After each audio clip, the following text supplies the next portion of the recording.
Bonjour et bienvenue à toutes et à tous dans cette vidéo un petit peu spéciale. Je teste un nouveau format, vous me direz si ça vous plaît dans les commentaires. L'idée c'est de vous partager une astuce dans une vidéo très courte et on commence aujourd'hui avec du coup la première astuce.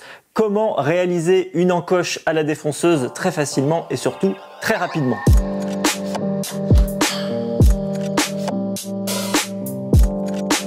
J'ai ici une chute d'aggloméré plaqué chêne qu'on va utiliser pour l'exemple. J'ai simplement tracé deux petits repères qui seront les extrémités de notre encoche. En ce qui concerne le choix de la fraise, moi je vous conseille de partir plutôt sur des fraises hélicoïdales parce que c'est avec ces fraises là que vous aurez en général le meilleur rendu, la meilleure qualité de coupe, surtout sur du panneau dérivé. Ici on est sur une fraise à compression, ce qui signifie que l'extrémité de la fraise possède un angle de coupe positif et tout le reste de la fraise possède un angle de coupe négatif. Ce qui est très utile si, comme aujourd'hui, vous voulez effectuer un usinage sur la pleine épaisseur de votre panneau, puisque la partie basse de la fraise va couper vers le haut et la partie haute va couper vers le bas. Donc au niveau de l'état de surface, surtout au niveau des arêtes, on aura une qualité de coupe exceptionnelle et aucun éclat des deux côtés. Ensuite, on va installer notre guide parallèle sur la défonceuse.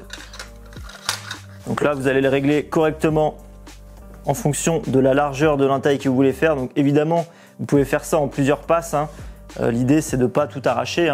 La qualité d'usinage réside dans le fait de faire plusieurs passes successives et d'y aller tranquillement. Ensuite, on va tout simplement utiliser deux cales. La première pour le départ et la deuxième pour l'arrivée. Donc moi, je me suis fabriqué des petites cales comme celle-ci en forme de L, ce que je vous recommande de faire également parce que vous les fabriquez, ensuite vous les conservez, elles vous serviront tout le temps. Et l'intérêt, c'est que vous allez pouvoir placer votre cale comme ceci contre votre planche que vous voulez usiner et vous avez juste à mettre un serre-joint dessus pour les maintenir correctement. Contrairement à une cale simple que vous devriez du coup fixer dans ce sens-là, forcément c'est beaucoup moins pratique. Nos deux cales sont en place et il n'y a plus qu'à usiner. Donc là, vous l'aurez compris, le but c'est de se servir des extrémités de notre guide parallèle contre les butées qu'on a fixées. On va venir sur la première extrémité ici.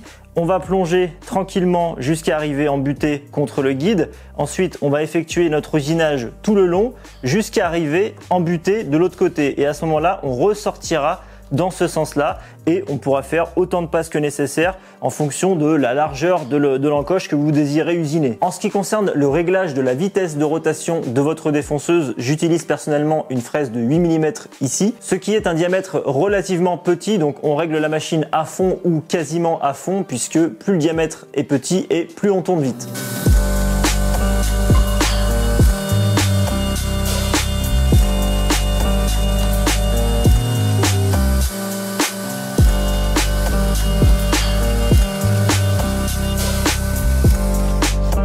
Là, on voit bien l'importance d'utiliser une fraise adaptée à l'usinage qu'on veut faire. Donc, en l'occurrence, une fraise hélicoïdale à compression, c'est que vous voyez, il n'y a absolument aucun éclat. L'arête est parfaitement lisse et régulière et c'est comme ça sur les deux faces. Vous voyez, des deux côtés, il n'y a absolument aucun éclat, le résultat est vraiment parfait. Alors bien sûr, cette technique en utilisant une défonceuse à la volée a ses limites, et la limite c'est justement la longueur de l'encoche que vous voulez faire. Puisque si vous dépassez une certaine longueur, eh bien votre guide parallèle n'aura plus de surface d'appui. Donc si vous souhaitez contourner cette limite de longueur, vous pouvez le faire avec une défonceuse sous table en utilisant ce même système de cales, mais cette fois-ci vous allez les mettre sur votre guide perpendiculaire, et là il n'y aura plus de problème. J'espère que cette vidéo et ce nouveau format un petit peu format court vous aura plu. N'hésitez pas à me faire vos retours dans l'espace commentaire. Moi je vous souhaite une excellente journée et je vous donne rendez-vous très bientôt pour une nouvelle vidéo.